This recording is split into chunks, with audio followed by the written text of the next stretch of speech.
Blur, Think Tank, right now on States and Kingdoms. Welcome back to States and Kingdoms. Today we're talking about Blur's final album until their reunion album. This is from 2003. Think Tank. Yeah. Thoughts? Just acquired this. Just bought it. Yeah. Yeah. Never owned it on vinyl before. Right. And because of that, we were talking about Blondie, and we've been talking about Blur and all that, and so we figured we'd talk about this a little bit because we were listening to it, and that's what you do with vinyl. Yeah, and it's fun. It's fun, isn't it? It's a lot of fun. Yeah. It's a lot of fun. Yeah. Here we are. So, great opening. Yeah. So I mean, I started listening to Blur in the 90s. Oh, I'm sorry, I didn't ask you. Give me your story about Blur. Sorry, we. Thanks, Goose. Yeah. Thanks, Mav. I know. But you're Goose. I know. Thanks. Oh, I see. We started listening to Blur in the 90s, and basically with the self-titled album, mm-hmm. and then got the previous albums and got everything that they did after that. Mm-hmm. And yeah, they were always one of my favorites in the 90s, and I've continued to listen to them continuously, cohesively. I just think they're wonderful. Yeah. I always thought they were great. Such an interesting, unique band. I totally removed them from the Brit Pop thing because they just have so many other influences and so many other sounds and styles, mostly probably because of Graham Coxon, who is an amazing guitar player. And he sounds really good on this album. The one song. So anyway, that's my time with Blur in a nutshell. Blur is interesting. They couldn't break through in America, even though some people obviously did start listening to The Great Escape first in America. We were not those people. No. And I never heard any of that. Yeah, I really wasn't aware of them until song 2. Yeah. Well, actually, Beetle Bum. Yeah. Beetle Bum I heard first. On 120 Minutes, right? They really bypassed the whole Britpop thing in America. Yeah. If they had been here when Oasis was so big in like 95, I don't think it would have. It just would have been a totally different experience for them. Instead. No, they came in as like an indie rock. An indie rock band, yeah. Instead of Girls band. and Boys, you get song. Beetle Bum and song 2. That album and 13 so good. Are fantastic. So good. And they finally had some success here, and then Damon had a ridiculous amount of success. Except I think people still don't know that it's him. True. Nah. You're like, oh, that's the same guy? The Woohoo guy? The Woohoo, I know. So Think Tank, released in 2003, was their best, highest charting album in America. Mm-hmm. I think it went in the UK, number 1. Well, yeah. Like you do when you're Blur in England. I remember when I got this album on CD, of course, and I was so excited for it to come out because they're one of my favorite bands, and I listened to it like crazy, even though Graham Coxon really isn't part of most of the album at all. And it has a little bit of a different sound. I know people like to talk about its world music vibe, and it's got all these different he had already things done happening on the it. Mali music, which I couldn't get into. Right, I have it, but I didn't listen to it much. Gorillaz, which I also really couldn't get into. Which I have, but I didn't listen to it much. Of course, you couldn't get away from it. No, in really big 2001 hits. anyway. Yeah. But this album was so interesting to me because I really like Graham Coxon. I mean, his guitar playing adds it really adds a ton to Blur. Yes. Modern Life is Rubbish was my favorite album, and the guitar on that is brilliant. And then just his solo stuff is is really good, amazing, yeah. And I'm a fan. Yeah. So Graham Coxon, we're on team Graham Coxon. Without him here, I kind of expect this to just be Gorillaz, Blur, not Solo Damon. pretty much. The Good, the Bad, and the Queen. So I was very surprised. It's not. No. It's really not. It's Blur. It's very, very good. I mean, it's I love it. It's got a bunch of different moods, different kind of styles. There is a world music kind of a thing, but it doesn't smack you over the head with it. It's all integrated into this sound, and really, I don't think Damon's ever done another album like this, and certainly Blur hasn't. It pretty much stands alone. Yeah, I'm not even sure. Well, that's the thing. I mean, like how it sounds so, like how it is so good and without sounds. Graham. No, I mean I could imagine. I mean, Damon's the songwriter. I mean, but how it is just so adhesive and vehicular is just amazing. These are beautiful words. Well, I was gonna say that it always felt to me like the logical follow-up to 13. It does. In a lot of ways. It has a lot of the similar electronic elements and some like kind of techno-y bits. And like there's like noisy parts, not as noisy as 13 because a lot of that noise came from the guitar, but it feels like the next album from there with some extra influences and filling in where Graham would have been. I never really thought it was weird that like, oh, there's like whatever that thing, timbala mandolin, I don't know what the hell it is. It's whatever. Which I don't know. There's like a string instrument or a bass. It's a bass, John.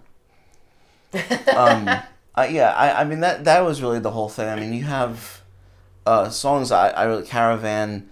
Was it On the Way to the Club? I love On the Way to the Club. I love the first two songs. Really, Gene Ambulance amazing. And Out of Time. I think are really both like stellar songs, like back to back, like awesome songs. There's a lot of kind of manipulating his voice and altogether a very electronic album. Of course, there's actual Alex James and actual Dave Rowntree on it. And not James, animatronic versions. The bass is like very much like pumped up, I feel, on this album, like maybe trying to compensate for Graham not being there, but it works so well. I mean, there's some songs where that the bass is like right there on Jet, definitely.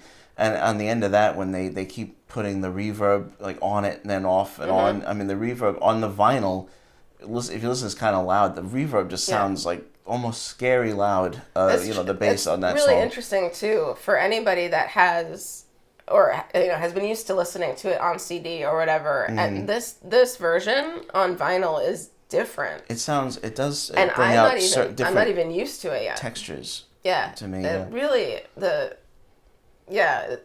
things are shifting. I haven't made up my mind about that because I'm not sure. But there's also one of the million Graham 2 songs on every side. Oh yeah, well. Deal or like you need like 3 people to lift the record. But then you're like flip and you're like oh crap and keep getting up. Remastered, re-released on 500 gram vinyl. The pulley system that you have to.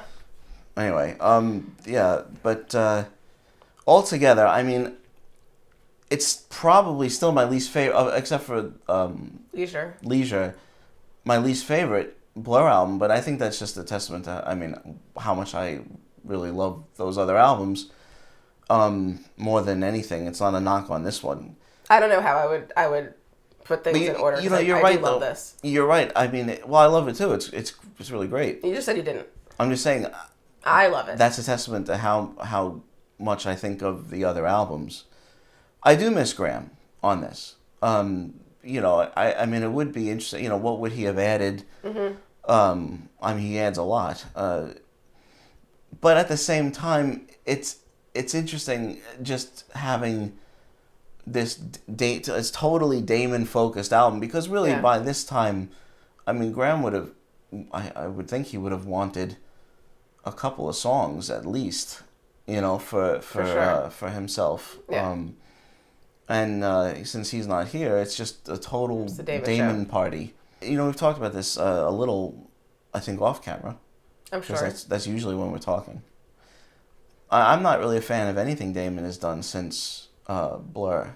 Yeah, I've tried to listen to most of his projects and solo things, and nothing for me has anywhere close to the magic of Blur. No. And actually that kind of includes the last Blur album as well.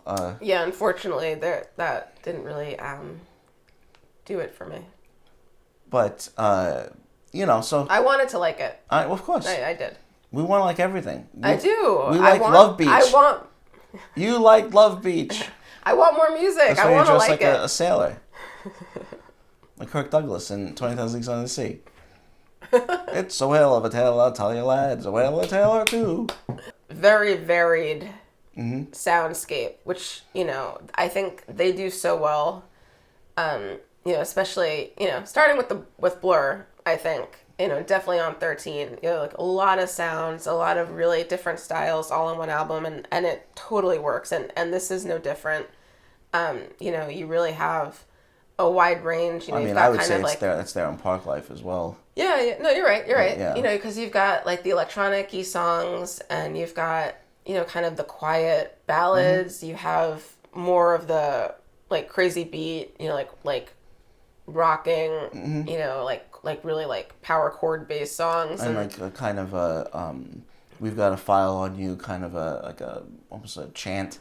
Yeah. A sing-along. You've got the scream-along. the kind of world music kind of ballad, and then a song like Jet, which feels like it comes out of nowhere almost. It's got like, it's super catchy, but it has all kinds of weird sound effects in it, and then Gene by Gene also like super bouncy, awesome song. Feels like the most normal Blur song on the album. I always thought probably. Gene by Gene was like a Beach Boys song. Really? It's not. Yeah. It's not. Are you sure? No. Is that Gene Pitney? Gene Kelly. Gene Kelly. Gene Hackman. All right. Gene Lockhart. I didn't say Gene Lockhart. Why? I don't know. You hoodoo. And then Battery in Your Leg is the final song, which is, kind of a nice, drawn out, noisy, ambient song that does have the one song that Graham Coxon plays on. It's just a really enjoyable record, and it's a good, it's a good background record. And it's something you can listen to, focus on, something you just have on. It kind of throws out a energy and it's got mood. A kind of chillness to it. Even the more upbeat songs, they're kind of there's some melancholy to easy. it. There's some really just nice. Well, I was gonna say plaintive, but that's really the same thing. Melodies. There's and it varies well.